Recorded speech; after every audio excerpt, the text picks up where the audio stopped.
la creación de esta empresa Ecoteva en Costa Rica, ¿no? Entonces, creo que eso es el problema, digamos, lo ha generado él mismo, ¿no?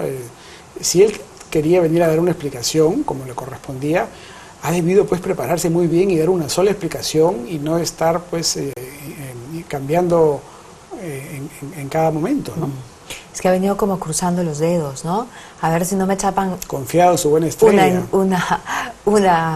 Una empresa y luego otra y luego otra. Sí, hay una pues, que además se llama Quality Cleaners, recontra Cleaners, ¿no? Es espantoso. Sí. Tú dices en tu comentario que el deterioro de la imagen de Toledo estaría salpicando al gobierno.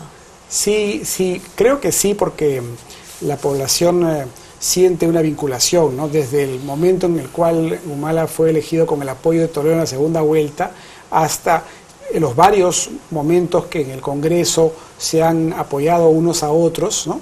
Todo esto lleva a la sensación de que son aliados. Y entonces, claro, cuando se producen estas denuncias y no se produce la investigación que se espera, entonces la gente dice, bueno, ¿qué pasó? ¿No? Humala está protegiendo a Toledo. Y está entonces, tapando corrupción. Está tapando corrupción, ¿no? Que es un tema, claro, efectivamente, en el cual pues Humala hasta el momento ha mostrado una posición muy firme. Una de las razones por las cuales se votó por él también fue la lucha contra la corrupción, ¿no? Entonces, hay una contradicción, ¿no? Con lo que fue su promesa de campaña, lo que ha sido su compromiso hasta el momento, y entonces, sí, la gente no entiende bien esta situación, ¿no? Ahora, hay una percepción general también, ¿no?, de los políticos, porque cuando preguntas de dónde cree que proviene el dinero de Alan García utilizado en la compra de su casa, el 65% piensa que de la corrupción, el 17% piensa que es el vuelto de la campaña y el 9% piensa que es una plata legítima, que ha ahorrado.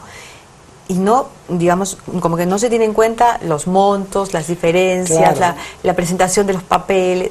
Claro. La percepción es corruptos todos. Sí, así es. O sea, lo que único que piensan es que Alan García es más hábil para, digamos, presentar su caso, ¿no? Pero la percepción de corrupción en realidad viene de atrás, ¿no? Viene desde su primer gobierno y es generalizada para la clase política, ¿no? Y Alan García es, digamos, la figura más prominente de la clase política, ¿no? Pasa lo mismo con Keiko Fujimori, ¿no es cierto? La corrupción del gobierno de su padre, 46%, aportes de los fujimoristas, que también suena a corrupción, 16%, plata que sobre la campaña, 12%, es una misma percepción. Sí, y en realidad esto nos puede llevar también a varias preocupaciones, ¿no? La preocupación por el deterioro de la clase política peruana, ¿no?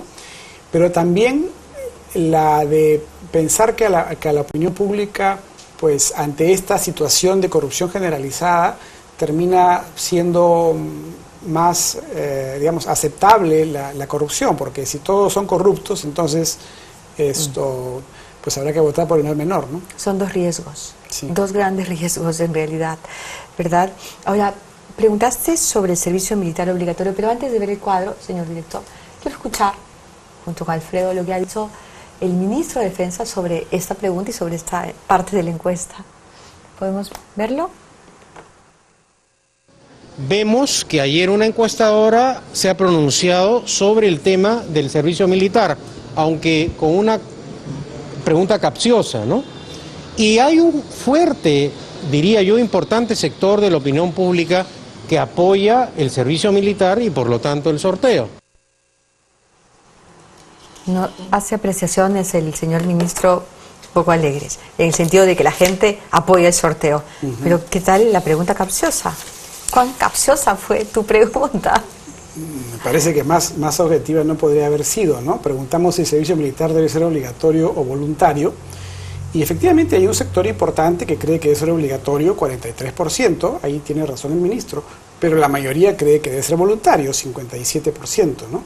Y luego preguntamos por las razones por las cuales están de acuerdo en que sea obligatorio y en que sea voluntario, y bueno, las respuestas, en fin, podemos hablar de ellas luego, pero digamos, es una pregunta bastante neutral, me parece, ¿no? Claro, a los políticos pues no les gusta les temen a las encuestas, y cuando las encuestas o la opinión pública no va con ellos, cuando no es favorable, entonces hay incomodidad y enojo. En realidad lo que es capcioso es llamar servicio voluntario a uno que termine siendo obligatorio. Yo creo que ahí está, en todo caso, el uso incorrecto del idioma, porque si se va a obligar a un conjunto de ciudadanos por sorteo a hacer un servicio militar, entonces para ellos es un servicio obligatorio. ¿Dónde está el lado voluntario? Claro, sobre todo, y sumándole la discriminación. Si sales elegido, es decir, si eres piña, ¿no es cierto?, y tienes plata para pagar la multa, pues no vas. Pero si no tienes plata, te pelaste. Vas. No importa si estás siguiendo una carrera técnica. Vamos a la siguiente pregunta. ¿Cree que es positivo o negativo para el país que el gobierno cuente con la confianza empresarial? Me sorprendió el volumen de las personas que piensan que es positivo. 81%. Y hay un 8% que piensa que es negativo, bueno, y un 11% que no. A mí también me sorprendió, la verdad. Quiere decir que hay cada vez más conciencia en la opinión pública de que la inversión es importante, ¿no? Y que por lo tanto el gobierno nos requiere la confianza del sector empresarial para continuar pues promoviendo la inversión, que genere empleo, que genere impuestos. Y en ese sentido creo que hizo bien el presidente Humala en reunirse, ¿no?, con la CONFIEP y otros grupos empresariales, o acudir, por ejemplo, después a un evento de la Asociación Nacional de Industrias y expresarse en el mismo sentido, ¿no?, de que él valora la confianza empresarial porque sabe que es importante para la inversión, ¿no? En ese sentido fue una decisión correcta. Vamos a ver el último cuadro que hemos seleccionado de esta encuesta vasta, interesantísima. La de este mes es realmente interesante, pero el último cuadro que hemos solucionado tiene que ver con la Alcaldía de Lima. ¿Aprueba o desaprueba a Susana Villarán como alcaldesa de Lima? 31% la aprueba, y 63% la desaprueba. Y es desde el proceso de revocación que fue en marzo que igual la alcaldesa de Lima ha crecido en su desaprobación. Así es. Y tampoco se ve en el caso de ella que tenga fácil la recuperación de la aprobación, ¿no? Me parece que en el caso de ella también estamos viendo el fin de esta pequeña luna de miel que obtuvo con su no revocatoria y que a partir de ahora va a tener que ser mucho más evidentes los logros para que pueda recuperar su aprobación. Si no, vamos a verla cuesta abajo. Bien. Dices al final de tu comentario que, aunque parezca difícil, puede haber llegado el momento de tender puentes con la oposición. El próximo fallo de la Haya es una buena oportunidad para fomentar la cohesión nacional. Sin embargo, el día que se reunió el presidente Humala con los políticos, y estas son versiones corroboradas desde dos fuentes que lo han hecho público, el congresista Mulder, un dirigente importante del APRA, el secretario general del PPC, Raúl Castro, ambos han dicho que en la reunión el saludo fue distante, frío, y luego solo se informó de lo que se ha hecho, pero no se preguntó, no se buscó diálogo, no se consideró la opinión de los demás asistentes. Sí, bueno, tenemos un problema serio ahí porque efectivamente el presidente no parece tener mucha disposición al diálogo con la oposición, pero la realidad es que tal como viene la situación de Perú posible, el gobierno se va a quedar pronto sin una mayoría viable en el Congreso. O sea, el partido Perú Posible es probable que se termine, digamos, desmoronando, ¿no? Y entonces, ¿cómo va a construir una mayoría viable? Va a tener que sumar los votos individuales, algunos de ellos quizás se pasen para la oposición.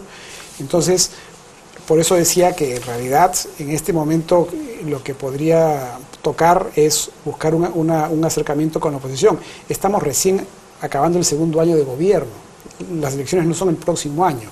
Uno entiende la confrontación cuando ya estamos en vísperas de elecciones, pero faltan 3 años para el cambio de gobierno, ¿no? Entonces, creo que podríamos entrar en una etapa en donde haya pues una convivencia mejor entre el gobierno y la oposición. Ojalá y así sea, por el bien del país. Gracias, Alfredo.